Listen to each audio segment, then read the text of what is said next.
이것이 행복이라오. 세상은 알 수 없는 하나님 선물. 이것이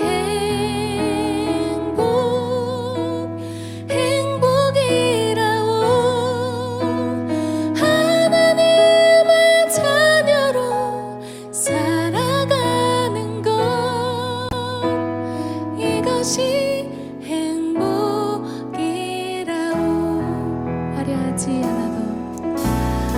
화려하지 않아도 정결하게 사는 삶. 가진 것이 적어도 감사하며 사는 삶. 내게 주신 작은 힘 나눠주며 사는 삶. 이것이 나의 삶의 행복. 네, 한 번 더 고백합니다. 화려하지 않아도 정결하게 사는 삶. 가진 것이 적어도 감사하며 사는 삶. 내게 주신 작은 힘 나눠주며 사는 삶. 이것이 나의 삶의 행복이라오. 이것이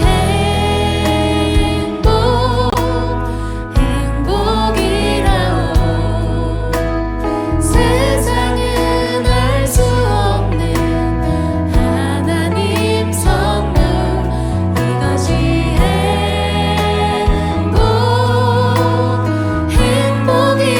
행복이라오. 하나님의 자녀로 살아가는 것. 이것이 행복이라오. 눈물 날 일 많지만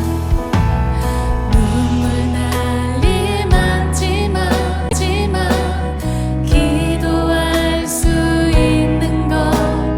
억울한 일 많으나 주를 위해 참는 것. 비록 짧은 작은 삶 주 뜻대로 살. 이것이 나의 삶의 행복. 우리 한 번 더 고백하겠습니다. 눈물 날 일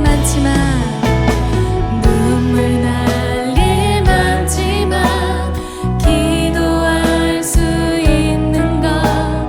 억울한 일 많으나 주를 위해 참는 것.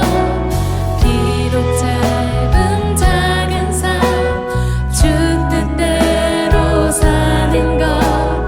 이것이 나의 삶의 행복.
감사합니다. 2023년 1월 18일 사랑하는 주님의 자녀들에게 주시는 말씀은 성막의 휘장과 설계도입니다. 성경 말씀은 출애굽기 26장 30절입니다. 너는 산에서 보인 양식대로 성막을 세울지니라. 출애굽기 26장 30절 말씀입니다. 출애굽기 26장의 내용은 성막과 덮는 천막과 베드에 관한 양식 또는 설계도입니다. 성막은 4겹으로 덮도록 되어 있습니다. 그리고 골격은 널판으로 되어 있습니다. 성막의 설계도는 인간이 생각해낸 것이 아니라 하나님이 너에게 보여주는 모양과 똑같은 모양으로 지어야 합니다. 그렇다면 성막과 휘장을 향하여 계시하려는 구속사적인 의미가 무엇일까요? 첫 번째로 휘장을 만들라입니다. 출애굽기 26장 1절 말씀에 너는 성막을 만들 때 가늘게 꼰 배실과 청색 자색실로 그룹을 공교히 수놓은 10폭의 휘장을 만들지니 합니다. 휘장이란 성소의 덮개를 말합니다. 성소의 덮개는 4겹으로 되어 있습니다. 맨 아래는 가늘게 꼰 배실과 청색, 자색, 홍색 실로 그룹을 공교히 수놓은 것으로 덮었습니다. 그 위에 염소털로 만든 휘장을 덮으라 하십니다. 세 번째로 붉게 물들인 숫장의 가죽으로 만든 덮개를 덮고 맨 위에는 해달, 돌고래 가죽으로 그 위 덮개를 만들지니라. 이렇게 하라고 하신 것은 어떤 분들은 하얀 배실은 주님의 순교를, 청색실은 주님께서 하늘에서 오셨음을, 자색실은 주님의 왕권을, 홍색실은 주님의 피 흘리심을 나타낸다고 합니다. 히브리서 기자가 말한 대로 지금은 이것들을 자세히 말할 때가 아닙니다. 다만 한 가지 분명한 것은 성막이 그리스도의 성육신에 대한 모형이라면 이사야 선지자가 예언한 대로 겉으로 보기에는 그는 고운 모양도 없고 훌륭한 풍채도 없으니 우리의 보기에 흠모할 만한 아름다운 모습이 없다. 이것을 나타내고 있습니다. 겉덮개인 해달, 돌고래 가죽은 거무스름한 모양입니다.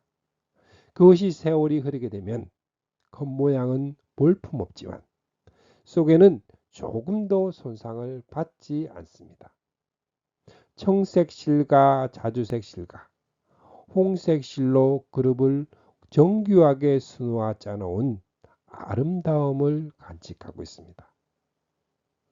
장막 같은 인간의 몸을 입고 오신 우리 주님이 그러하셨습니다. 예수 그리스도의 구속으로 말미암아 성도들도 겉사람은 낡아가거나 우리의 속사람은 날로 새로워지는 성숙함에 이르러야 합니다. 두 번째로 널빤지를 만들어 세우라. 출애굽기 26장 15절 말씀에 너는 조각목으로 성막을 위하여 널빤을 만들어 세우되 이 널빤지는 성막을 지탱해 주는 골격과 같습니다. 그러므로 성막의 남쪽 벽면에 세울 널빤지는 20개를 만들고 성막의 북쪽 벽면에 세울 널빤지는 20개를 만들어라. 성막 뒤쪽 서쪽 벽면에 세울 널빤지는 6개를 만들어라. 정면 즉 동편에는 기둥을 세우고 문장을 들이우게 됩니다. 이 널빤지 밑에 받칠 뒷받침은 은으로 널빤지마다 그 밑에 축꽂이를 꽂을 밑받침을 2개씩 만들어라. 그리고 6개의 널빤지들이 제각각 놀지 않도록 5개를 띠로 이쪽 끝에서 저쪽 끝까지 미치게 하여야 한다. 하나님은 이런 설계도를 통하여 계시하고자 하는 것은 이 식양이 신약에 와서는 그리스도 안에서 건물 전체가 서로 연결되어서 주님 안에서 자라서 성전이 됩니다. 그리스도 안에서 여러분도 함께 세워져서 하나님이 성령으로 거하실 처소로 성취됩니다. 그렇다면 이 널빤지들이 어깨동무를 하듯 띠로 하나가 되어 은받침 위에 서 있는 모습에서 구속함을 얻은 우리 자신들의 모습을 보게 됩니다. 이 점이 설계도에 분명히 나타나 있습니다. 이 널빤들을 은받침 위에 세우라 하셨는데 그 은받침은 다름이 아니라 목숨값으로 속전을 여호와께 올리는 속전으로 만들었다고 성경은 밝혀주고 있습니다. 이 널빤지들 밑에는 마치 2발처럼 2축을 만들어 은받침 위에 견고히 세우라 하셨는데 이 설계도에서 자기를 대속물 즉 속전으로 주신 대속의 은총 위에 견고히 서 있는 성도들의 모습을 보게 됩니다. 이 널빤지들은 백향목 같은 것이 아니라 조각목으로 만들었습니다. 아카시아 나무인 조각목을 통해서 우리 자신들의 비천함을 생각하게 합니다. 여러 개의 널빤지들을 띠로 그것도 5개나 되는 띠로 연결하라고 하십니다. 널빤 가운데 있는 중간띠는 이 끝에서 저 끝에 미치게 하고 널빤지들이 세워지기 전에는 제각각이었으나 이제는 떨어질 수 없도록 연결하여 지어져 가고 있습니다. 바울 사도는 이 모든 것 위에 사랑을 더하십시오. 사랑은 완전하게 묶은 띠입니다. 교회는 구속의 은총 위에 굳게 서 있는 성도들이 사랑의 띠로 하나가 되어 하나님을 섬기는 공동체입니다. 30절 말씀에 너는 산에서 보인 양식대로 성막을 세울지니라 거듭 말씀하십니다. 이제 세 번째로 휘장을 만들어라. 31절 말씀에 너는 청색, 자색, 홍색 실과 가늘게 꼰 배실을 짜서 휘장을 만들고 그 위에 그룹들을 정교하게 수놓아서 합니다. 성막에는 성소와 지성소를 구별하는 휘장과 성막의 문 역할을 할 문장과 성막들의 문장이 있었습니다. 하나님은 먼저 그 휘장을 갈고리 아래 늘어뜨린 후에 증거궤를 그 휘장 안에 들여놓아라. 그 휘장이 너희를 위하여 성소와 지성소를 구분하리라. 지성소를 가리울 휘장부터 말씀하십니다. 성막에 있어서 핵심은 증거궤, 법궤입니다. 증거궤 중에서도 2그룹 사이에 있는 속죄소는 피가 뿌려지는 곳으로 하나님과의 만남의 장소입니다. 그런데 우리 자신이 정체성을 확인하게 되는 곳은 바로 중간에 막힌 휘장을 볼 때입니다. 이 휘장은 오직 너희 제약이 너희와 너희의 하나님 사이를 갈라 놓았다 하심을 말해주는 표징이 되기 때문입니다. 인간편에서 보면 거룩하시고 의로우신 하나님 앞에 나가는 길이 막혀 있는 상태이고 하나님 편에서 보면 너희 죄가 그 얼굴을 가리워서 하신 대로 얼굴을 가리우신 상태를 말해주고 있는 것입니다. 이것이 중간에 막힌 휘장입니다. 하나님이 얼굴을 가리우셨다. 이는 예산일이 아닙니다. 일반 은총으로 주신 해가 가려서 빛을 발하지 않는다고 상상을 해보십시오.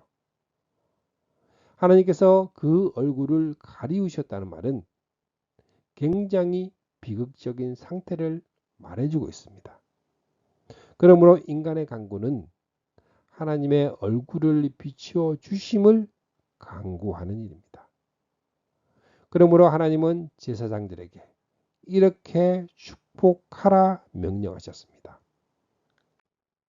여호와께서 내게 복을 주시고 너를 지키시기를 원하며 여호와는 그 얼굴로 내게 비추사 은혜 베푸시기를 원하며 여호와는 그 얼굴을 내게로 향하여 드사 평강 주시기를 원하노라 할지니라 하라.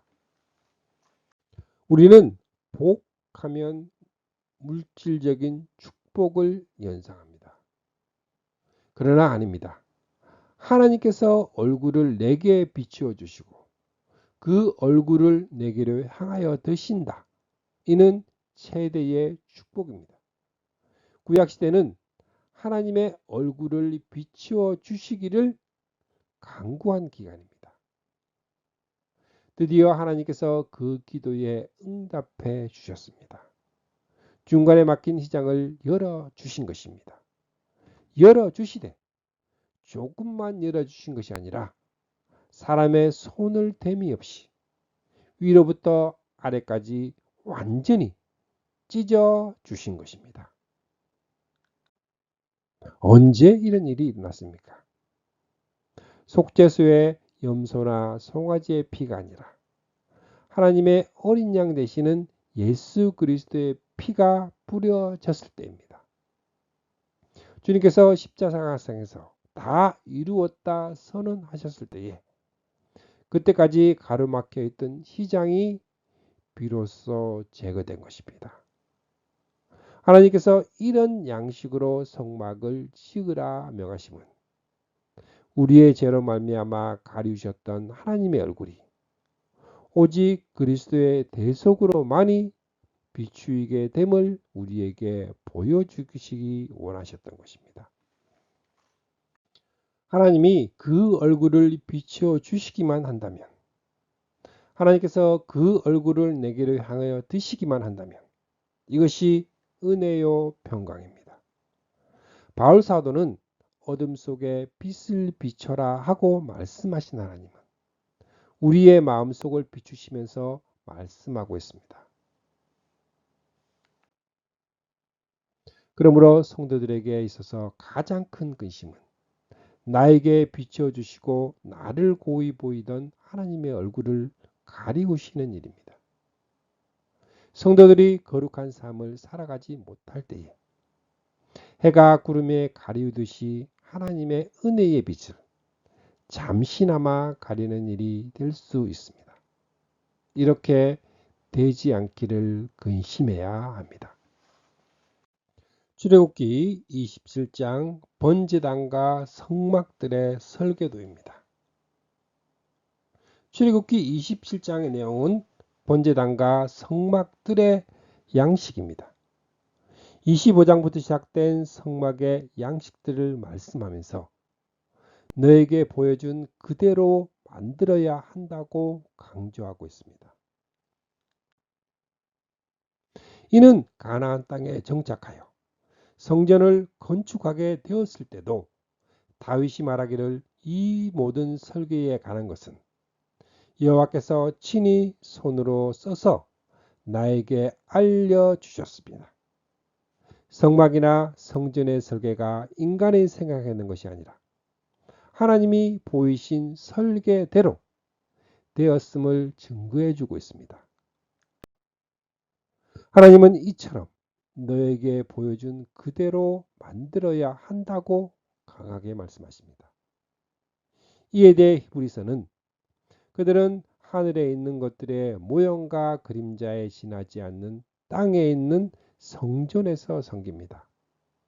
모세가 장막을 세우려 할 때에 너는 명심하여 내가 산에서 내게 보여준 그 모형을 따라 모든 것을 만들어라 하고 말씀하신 하나님의 지시를 받은 것입니다. 이것이 모형과 그림자로 보여주셨음을 말씀해 주고 있습니다. 네 번째로 성막의 휘장과 연결된 번제단입니다. 출애굽기 27장 1절 말씀에 너는 조각목으로 길이가 5규빗, 너비가 5규빗의 제단을 만들되 네모 반듯하게 하며 높이는 3규빗으로 하고 합니다. 여기서 말씀하는 제단은 번제단을 뜻합니다. 번제단은 하나님께 번제, 속죄제, 화목제 등을 드리는 제단입니다. 그리고 그 위치는 성막, 곧 회막 문 앞에 번제단을 놓고 그 위에 번제물과 곡식제물을 바쳤습니다. 이는 여호와께서 모세에게 명하신 대로 한 것입니다. 성막문에 들어가서면 제일 먼저 만나게 되는 위치인 성막 뜰에 있었습니다. 그러므로 하나님 앞에 나아가기 위해서는 이 번제단을 반드시 통과해야 합니다. 번제단을 통하여 계시하고자 하는 것은 그리스도께서 우리 죄를 대신 담당하실 십자가를 예표합니다. 누구든지 번제단을 통하지 않고는 하나님 앞에 나가는 것이 불가능합니다. 그러므로 번제단은 금으로 만든 법궤와는 달리 놋, 구리로 만들라고 명하셨습니다. 성경에서 놋은 심판을 상징합니다. 모세가 구리로 뱀을 만들어 그것을 기둥 위에 달아 놓았습니다.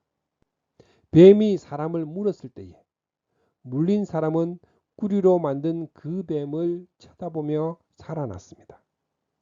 이는 우리 대신 심판을 받아 십자가에 높이 달리실 주님의 모형입니다. 하나님이 말씀하시는 순서에 주목할 필요가 있습니다. 하나님은 성막을 먼저 말씀하신 후에 번제단을 만들라 하십니다. 성막은 인간의 몸을 입고 오실 그리스도의 모형입니다. 성자 하나님이 영광을 비우시고 해달의 가죽과 같은 인간의 비참한 몸을 입고 임마누엘 하신 것은 바로 번제단에서 죽임을 당하시기 위해서입니다. 2절 말씀에 그 내 모퉁이에 뿔을 만들되 그 뿔이 그것에 이어지게 하고 그 제단을 놋으로 싸고 그 제단의 내 모퉁이에 뿔을 하나씩 만들어 붙이되 이 뿔은 능력과 권세를 상징합니다. 번제단의 뿔은 이 복음은 모든 믿는 사람을 구원하는 하나님의 능력입니다. 구원하는 능력이 그리스도의 번제단에 있음을 증거합니다. 죄를 범한 사람도 도망하여 이 뿔을 잡으면 죽음을 면할 수 있었습니다. 너에게 보여준 그대로 만들어라 하심은 이러한 모형과 그림자를 통해서 참 것을 계시하기 위해서입니다. 이것이 성막의 휘장과 연결된 번제단의 의미입니다. 다섯 번째로 번제단과 연결된 성막들입니다. 9절 말씀에 너는 성막의 뜰을 만들지니 남을 향하여 뜰 남쪽에 너비가 100규빗의 세마 포장을 져서 그 한쪽을 당하게 할지니 성막을 세마 포장으로 울타리처럼 둘러치라고 말씀합니다. 그 안이 성막들입니다. 이 뜰을 만들기 위해서는 포장을 고정하기 위한 기둥이 필요합니다. 휘장을 칠 기둥 스물과 고정할 기둥을 세우라 하십니다. 이 포장으로 말미암아 성막은 외부와 구별이 되었던 것입니다. 이 뜰에는 번제단과 물두멍이 놓여 있습니다. 성막뜰에서 핵심은 번제단입니다. 번제단이 없는 성막뜰은 의미가 없습니다.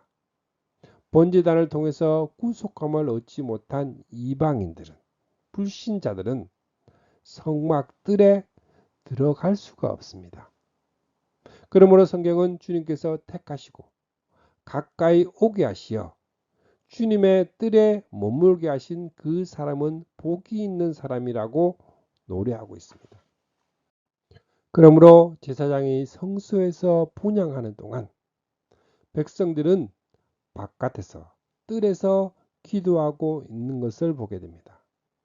이런 의미에서 성막뜰은 하나님의 교회를 상징합니다.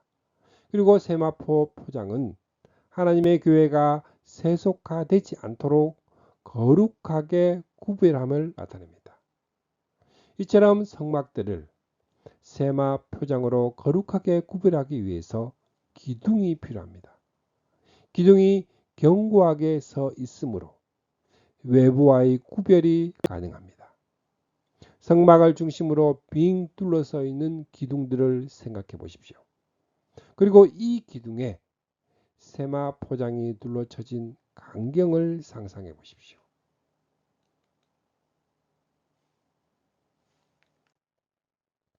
기둥 하나하나가 성도들이 세마포 옷을 입고 성막을 보호하고 있는 것입니다.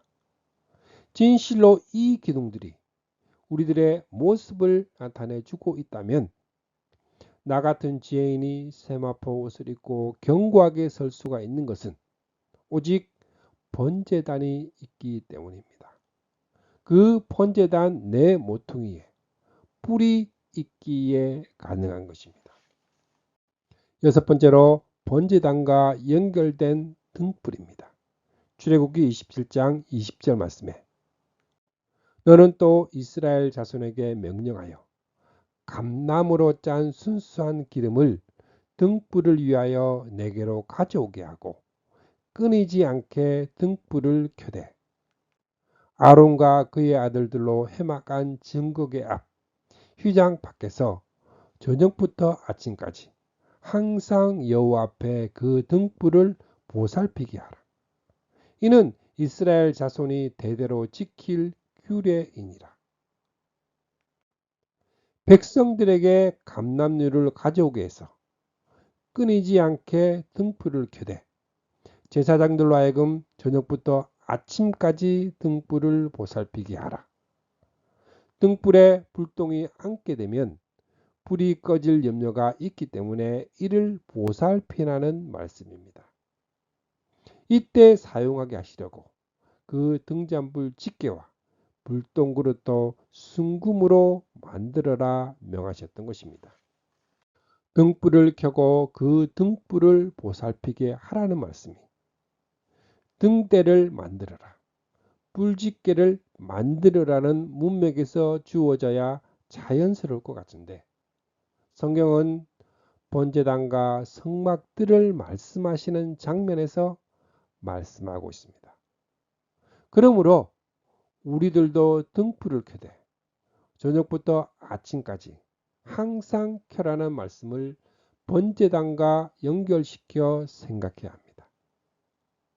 성경이 그렇게 하고 있기 때문입니다. 그리스도에게 되어진 일은 그의 구속으로 말미암아 그의 사랑하는 성도들에게도 이루어진 일, 진리입니다. 예를 들며 성막은 예수 그리스도의 모형임이 분명합니다.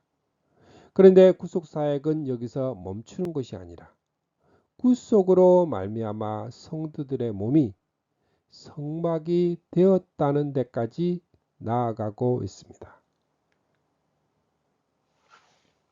출애굽기 25장에서 등대의 양식을 말씀할 때는 분명히 빛 되시는 그리스도를 상징합니다. 그런데 번제단, 구속과 연결시켜 말씀할 때는 성막들이 교회를 상징하고 있듯이 등불도 빛의 사명을 감당해야 할 교회를 상징하는 것으로 등장합니다. 성경은 일곱 촛대는 일곱 교회라 말씀하면서 회개하지 않으면 내가 가서 그 촛대를 그 자리에서 옮기겠다고 말씀합니다. 등불을 보살피게 하라. 신약적으로 말하면 여러분은 자기 자신을 잘 살피고 양떼를 잘 보살피십시오. 성령이 여러분을 양떼 가운데에 감독으로 세우셔서 하나님께서 자기 아들의 피로 사신 교회를 돌보게 하셨습니다. 그리스도인들은 자신과 교회의 등불 위에 불똥이 앉지 못하도록 보살펴야 할 책임이 있습니다. 그리해야만 너희는 세상의 빛이라 하신 사명을 감당할 수 있습니다. 나 같은 지혜인이 감히 세상의 빛이 될 수가 있었던 것은 전적으로 번제단으로 말미암아 가능하게 된 것임을 잊어서는 안 됩니다. 성막을 통해 주님의 한없는 사랑을 느끼며 그 피로 사신 교회를 잘 보살피는 주님의 자녀들이 되시기를 축복합니다. 아멘.